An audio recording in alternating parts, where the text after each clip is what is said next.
પણ તેને સાચવવાનું કામ ઘરની રાણીનું હોય. જો ઘરની રાણીમાં જ આવડત ન હોય તો અદરક લગભગ ખૂટી પડે. મારે કંઈક કરવું પડશે. બહુ દીકરા, આવો તો જરા.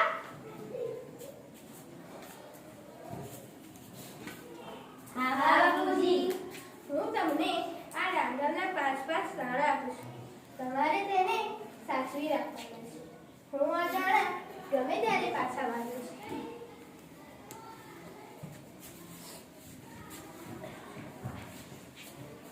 આ ડોહો તો કેવા ઝીણા ઝીણા છે. આપીને 5 જ દાણા આપ્યા અને શું કરવાના? લાને અત્યારે બારીની બહાર ફેંકી દો, પછી માંગશે ત્યારે કોઠીમાંથી કાઢીને આપી દઈશ. નીંદર આવી તે સુઈ ગઈ. બાપુજીએ ભલે 5 દાણા આપે છે, એ તો એની પ્રસાદી ગણાય. મામૂલી ચીજ ગણી ફેંકી ના દેવાય. માગે ત્યારે કોઠીમાંથી કાઢીને આપી દેવાય. એમાં શી વાર લાગે? અત્યારે કળ ખોલીને ખાઈ જવાનું.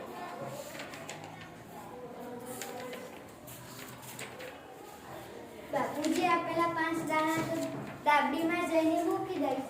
માગે ત્યારે ખોલીને આપી દઈશ. એમાં શી વાર લાગવાની? બાપુજીએ ડાંગરના 5 દાણા તો આપ્યા, તે કઈ સમજી વિચારીને જ આપ્યા હશે ને. એમને કઈ ડાંગરના 5 દાણા સાચવવાનું ન કે. ડાંગરના દાણા સંઘરીને રાખવા એ તો સાચી વાત, પણ થોડા દિવસો જતા તે બગડી જશે. એના કરતા આ ડાંગરના 5 દાણા હું મારા પિયરમાં મોકલાવીને વવડાવી દઉં તો કેવું સારું.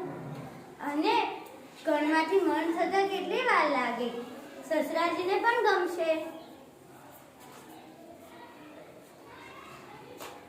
અરે રે, પેલા ડાંગરના 5 દાણા આપીએ 2 વર્ષ થઈ ગયા.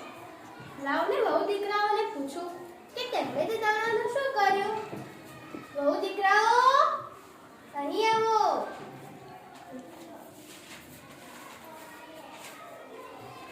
મેં જે ડાંગરના 5 દાણા આપ્યા હતા તે પાછા આપો ને. એ દાણા તો એ દાડે જ પૂરા થઈ ગયા હતા. તમે કહો તો કોઠીમાંથી કાઢીને આપીએ. ના, વહુ બેટા તમે તો પાછા આપો. બાપુજી 2 દાણા બરાબર સાચવીને રાખ્યા છે. થોભો હું દાબડી લઈને આવું.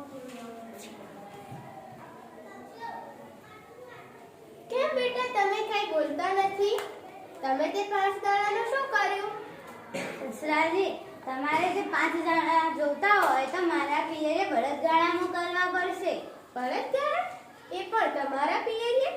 હા, તમે જે 5 દાણા મને આપ્યા હતા સાચવવા માટે, તે 5 દાણા નથી રહ્યા. તે વધીને ગાડા ભરાય જેટલા થઈ ગયા છે.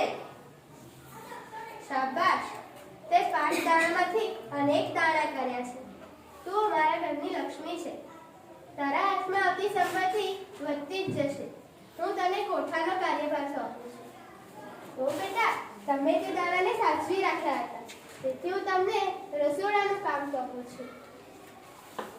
ઓ બેટા, તમને હું નોકર ચાકરો પર નજર રાખવાનું કામ આપું છું. અને ઓ બેટા, તમને હું સાફ સફાઈનું કામ આપું છું.